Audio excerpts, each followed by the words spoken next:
দেখেন কি একটা আজব, কি একটা মানুষের ভালোবাসা দেখেন।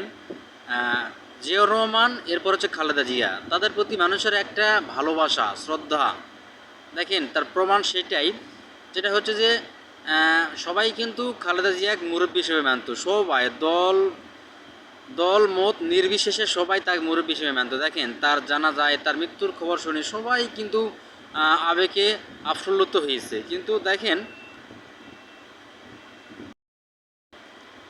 কিন্তু সবাই দেখেন কি হয়েছে, ওনাকে বলতেছে যে জিয়াউর রহমান, খালেদা জিয়া যেরকম সমর্থন পেয়েছে, মানুষের ভালোবাসা পেয়েছে, নির্বাচন করেছে, ক্ষমতায় এসেছে, কিন্তু তারেক নাকি পারবে না, তারেক রহমান নাকি পারবে না। এটা আসলে সবার একটা কিন্তু ভুল ধারণা নাকি জানি না, যে অনেকেই বলতেছে যে তারেক ইন্ডিয়ার দিকে ঝুঁকে গেছে এবং ইন্ডিয়ার বুদ্ধি শুনে সে ইন্ডিয়ায় তাকে নাকি গ্রিন সিগন্যাল দিয়েছে বলে নাকি সে দেশে এসেছে, এরকম কথা অনেক শুনতেছি।